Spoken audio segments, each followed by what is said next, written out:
Welcome back to The Sweat. I'm your host, Jesse Cofield, alongside DraftKings contributor Kenny Ducey, who is here to talk French Open strategy. Kenny, you're going to sort of fill us in on how to bet the French Open on DraftKings. So, Kenny, it gets underway this week with qualifying matches here over the next few days. Some of the bigger names start their tournament action in the main draw this weekend. So we thought this would be a good time to just get a little primer on how to bet tennis on DraftKings. So first, what's your favorite bet for tennis? Just let the people know.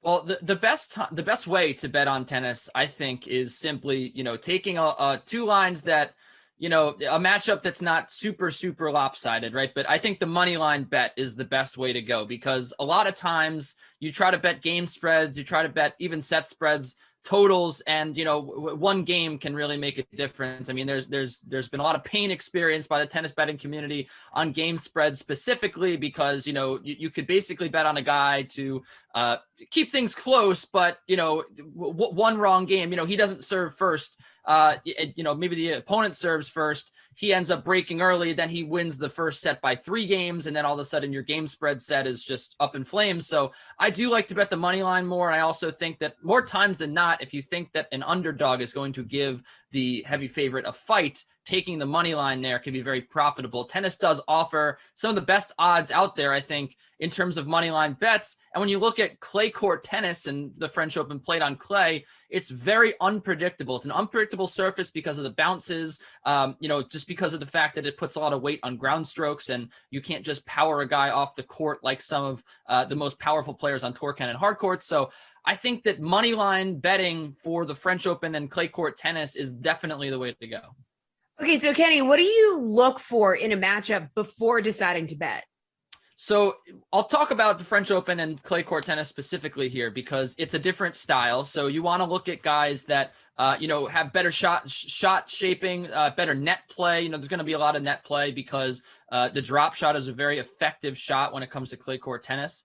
And you also want to look at records on different surfaces. There's plenty of examples. Daniil Medvedev and Adrian Mannarino are 2 examples. Medvedev, obviously number 2 in the world, and Mannarino, another top 100 player. But they're good examples of guys that you would think, okay, well, they're very good in rallies. They're very good with their ground strokes. But when they're not good on clay because they hit a flat ball, and the clay it catches the ball and it gives the opponent more time to get there.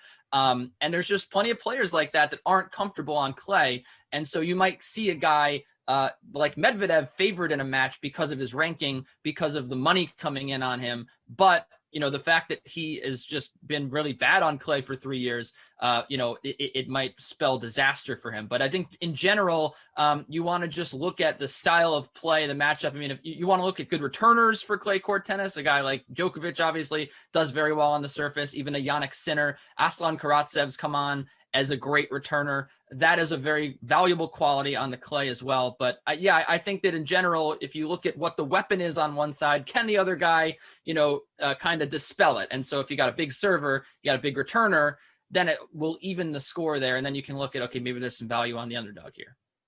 Okay, question. Is there a different strategy for Grand Slams than other tournaments? Absolutely. I mentioned the set spread earlier, and I think that the set spread is very big in Grand Slam betting, because when you look at the best of 5 for the men versus best of 3, for the regular season, the men play best of 3, but best of 5 in the Grand Slams.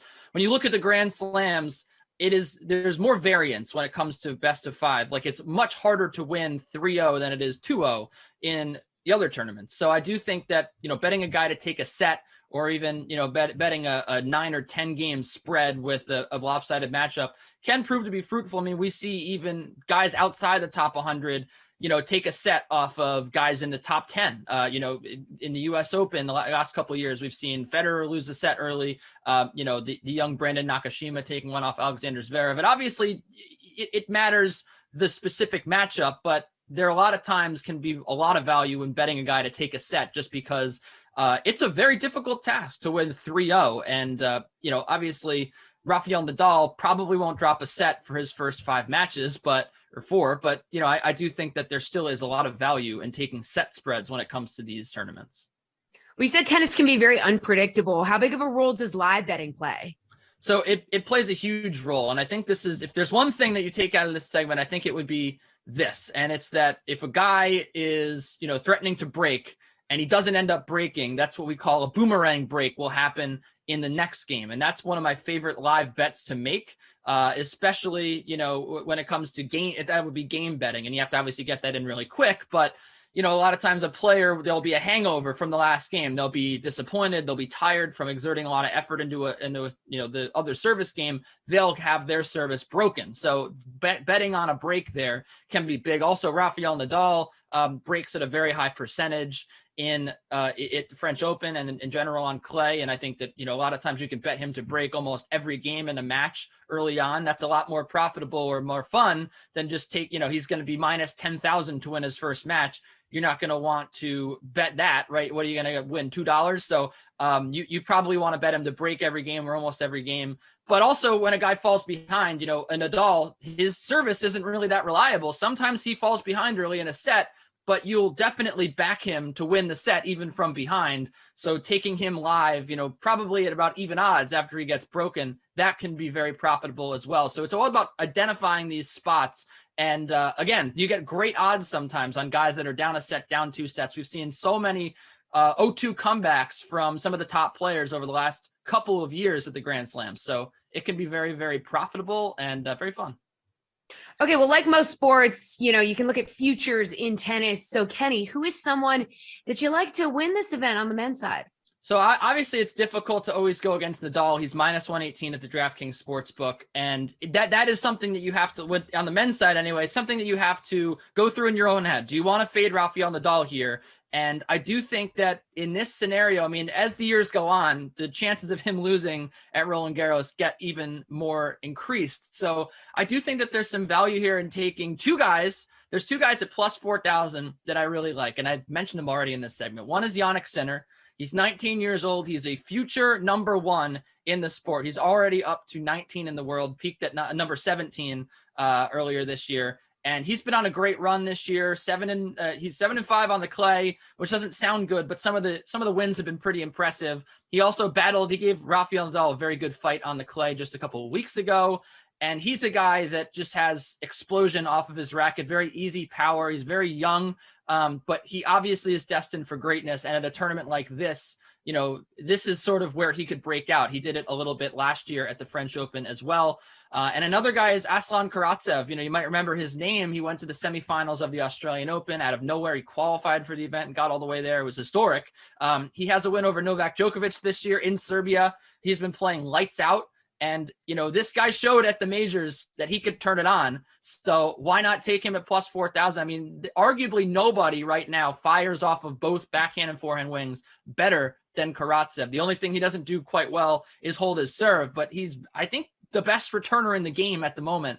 And you get him at plus 4,000. I think he goes deep into this tournament. I'd also look at him to win his quarter as well. The draw's not out yet, but I think that could be a good spot to back him. All right, who's your favorite from the women's draw, Kenny? So the best here, the best chance you're going to do is, obviously Iga Swiatek is the favorite here. And honestly, I would make her a little bit more favored here. So I think that you can get a pretty good deal on taking Swiatek at plus 280.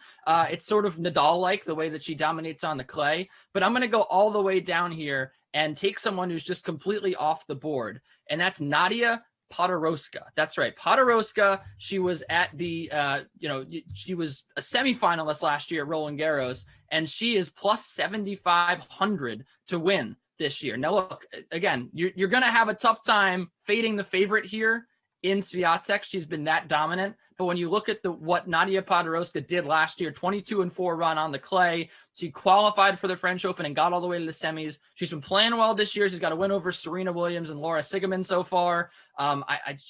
She's a very good tennis player. She's growing into her own here at 24 years old. This could be a big breakout tournament again for her. Feeling good, coming back to the red clay at Roland Garros. I think that Nadia Podoroska could surprise some people, and the odds here are pretty good, 7,500.